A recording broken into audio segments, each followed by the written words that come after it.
Welcome back to Severe MMA, and today I am joined by Manchester's own, currently in Thailand, Brendan Loughnane. How are you doing, Brendan?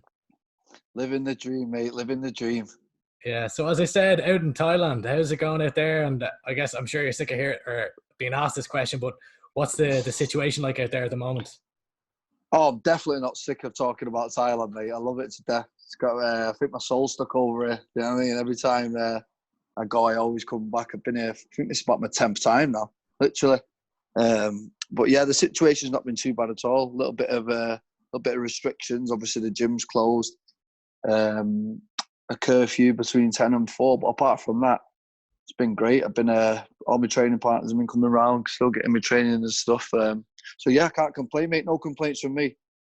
Yeah, and so I know you went out in February, I believe, in participate or in anticipation of your upcoming fights for the upcoming season, which is obviously now postponed.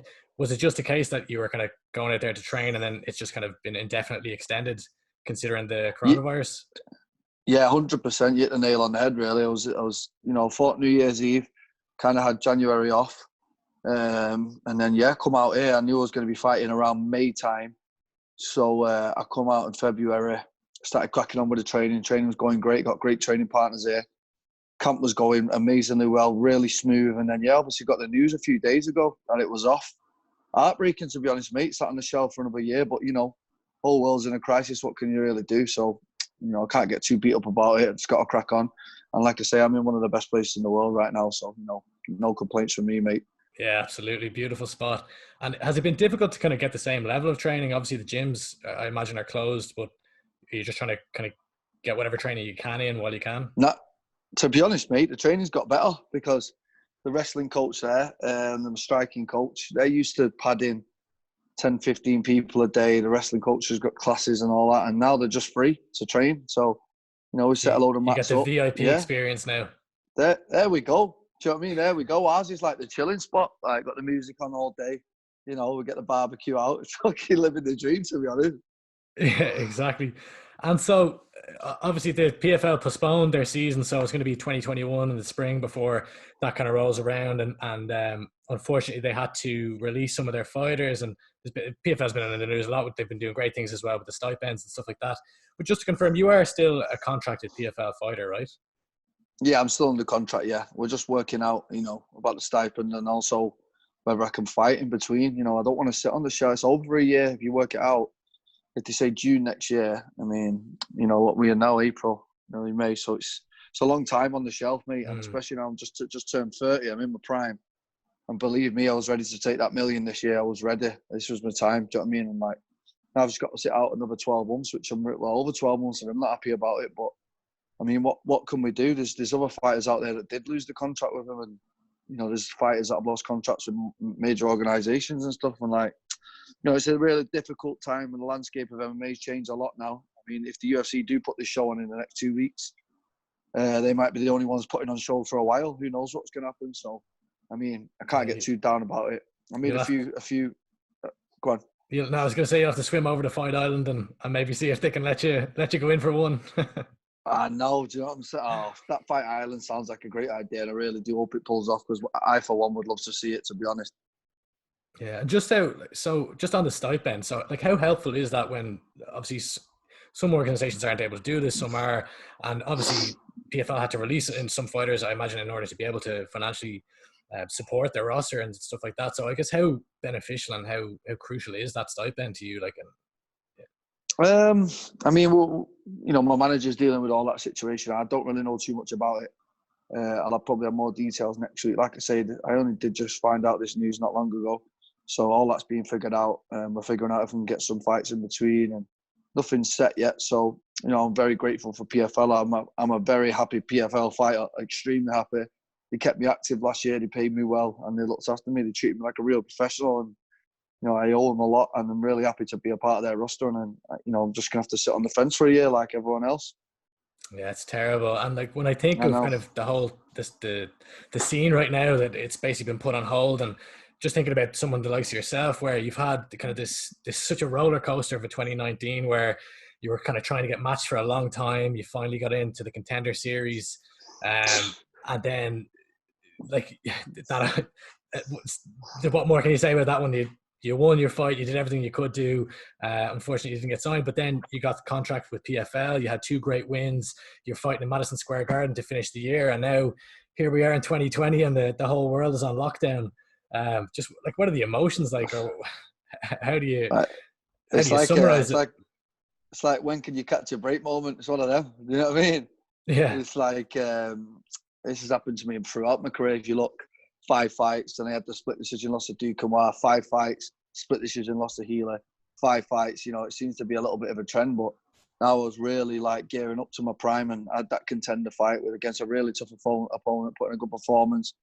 You know, didn't get a contract, but really gained a lot of support and a lot of eyes around the world, and everyone was really excited for PFL. That's why they gave me such a good contract, and I was excited, and I was really ready to be a millionaire, mate. I'd already spent half of it, to be honest. So yeah, it's one of them. But like I say, I am in Thailand, and there's a lot of people dying out there, and people's family members dying and stuff like that. So who am I to say that I'm in a bad position? Who am I to say that? Do you know what I mean? Right, kind of puts it into perspective a little bit.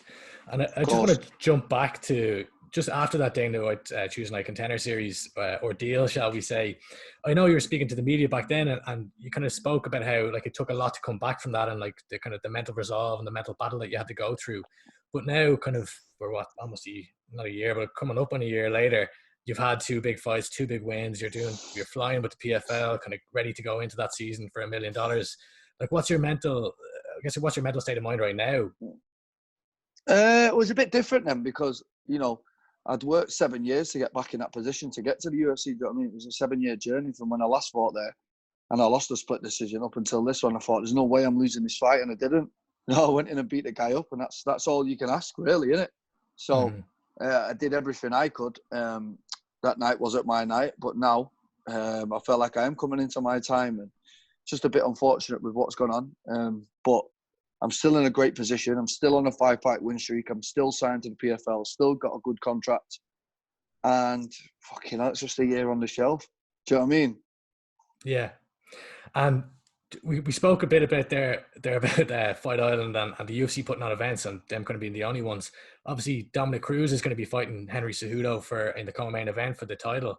You're a guy who spent a lot of time with Dominick Cruz. I believe you've been training with him since the Dillashaw fight about 6 years now, or over 6 years. Mm-hmm. You've obviously lived with him and you cornered you, and you have a very close relationship. So, like, what would be, I guess, give us your preview, and how do you see that fight going? I'm just so proud of the guy from everything he's come back from. To get to this position again and get a title shot. He's probably the only guy that could physically do that. I mean, wow, after all the injuries and stuff and the mental battles he's been through to get there, he's a proper inspiration to me as a friend, and as a fighter. And I'm just really excited for this now. I really believe that it's written in the stars for this guy. I put nothing past him. And mate, I'm going to be I'm just a bit gutted that I can't be there, to be honest. I'd do anything to be in America for that fight. But with the way travel restrictions are and things like that, I'm going to be stuck here, and I'll be a keen watcher like yourself. Yeah, exactly. And I noticed on Instagram you posted a photo with Piotr Jan. Obviously, another bantamweight contender in the division. Is that awkward? Like when he knows like the relationship that you have with Dominic? It's so funny. You're the third person to ask me that now. Like, well, what's going Really? on there? But listen, here's what it is. I'm at Tiger Muay Thai. Peter's a great fighter. He's at Tiger Muay Thai. These guys are not set to fight as of yet. I'm sure they will down the line. But there's so many MMA politics all around the place when you're at Tiger Muay Thai, and there's hundreds of fighters in there. This could happen at any point with anyone. There was even 2 guys in my weight division in PFL that were training there. Yeah. Like this is how mad this gym is. It's one of the most popular gyms in the world right now. So I'm going to come across this a lot. And me and Dom have a great relationship. Me and Peter are training partners also, and I respect him. And I'm not that kind of guy to be like, oh, this talking all shit, and let them have their thing. We've got our professional relationship, and me and Dom have got our friendship, and that's it. It all gets put to one side. All's fair in love and war. Of course. And like, what are your thoughts, I guess, on the UFC putting on this event? Like obviously, everyone else is kind of shutting down. Businesses are shutting down everywhere. But Dana White, if you don't want to say it, now it's nice about him. He sticks to his guns, and he won't take no for an answer. So he's really kind of gone above and beyond to put this event on. What are your thoughts on it going ahead, even? No, I think a lot of people have a misconception that I have something against Dana White or I don't like him. I actually don't. I actually think he's a hilarious guy. Like, I have total respect for everything he's doing. Do you know what I mean? I actually do. And I think if he pulls this off, it would be insane with what's going on in the world right now. I do believe we are coming to the other side of things now, though. I mean, a lot of things are opening up, and it could be good timing to stick it on. Really, let's see if it goes ahead. It's all hearsay and talk at the minute, so hopefully it does, because I'll be an absolutely. I can't wait to get behind the TV and watch it. And I know yourself can't. The whole world can't. Some great fights, very great fight. Yeah, I mean, it can only do well for them. I think. I mean, I've criticized them a little bit here and there, but at the end of the day, I'll be watching it. Like, there's nothing else going on. We all will watch Everyone's going to be exactly. watching it. Like, who is not going to sit behind the TV and watch Justin Gaethje and Tony Ferguson bang it out? Who? Absolutely, yeah, no. Do you know what I mean? And then looking ahead, so obviously whenever, I guess, spring 2021, maybe hopefully you'll get some fights in before then. But looking ahead to next season, obviously Lance Palmer's the champion there in PFL. I would imagine you'll end up kind of crossing paths with him en route to that $1 million. When you look at that division, I know you've spoken before about how it's very kind of wrestler heavy, and that you've been doing a lot of wrestling training lately. But could you just kind of dive into, I guess, the training that you have been doing and how your training has changed over the years? Specifically, obviously, you're more, or traditionally you'll be seen as more of a stand-up striker, but I know you've been adding a lot of wrestling into your game lately.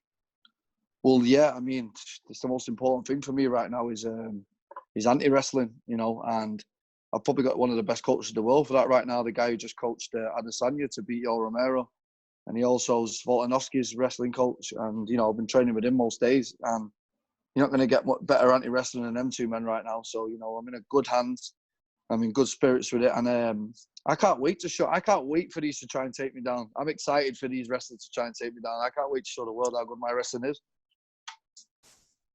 And lastly, Brendan, so you've been kind of very motivational online and stuff like this. I've seen you doing your death run today, and generally just kind of staying positive and active throughout this whole kind of lockdown, the global lockdown. But if you could give any advice or tips for, say, the fans watching about keeping busy or just kind of getting through this lockdown together, what would it be?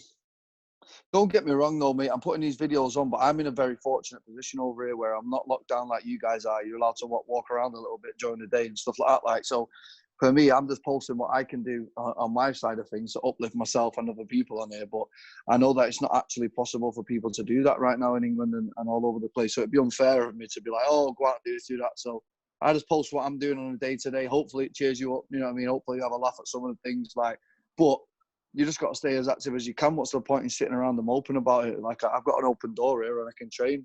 Got some of the best training partners and coaches in the world here. So taking full advantage of it. You know, it is going to be another year till the fight, but I've had a year off before. This is nothing new to me. You know what I mean? So I'll just get better and I'll just be even more prepared when it does come around. Right. Final question. What's your favorite dish in Thailand? Pad Thai. Ooh, good call, good call. What's yours? I'd go for a pad thai or maybe a Penang curry. Oh, that was the second. What was it? That was have you the had second choice. Yeah, have you had is it khao soi as well? I don't know what that is. Have you had the morning glory? It's like the one where there's like two different types of noodles, and one's like the normal ones, and one's like kind of crispy noodles. It's very good. You should get it. It's more in Northern Thailand. Do you know what though, mate? Honestly, I was cutting weight for that fight, and it was really hard. The weight was coming off really slow over here. Let's put it that way. So I'll be getting back to the pad thais for a year anyway. Yeah, but more of those runs up to Buddha, and you'd be flying. There you go. Yeah. Did you go to the Buddha when you was in?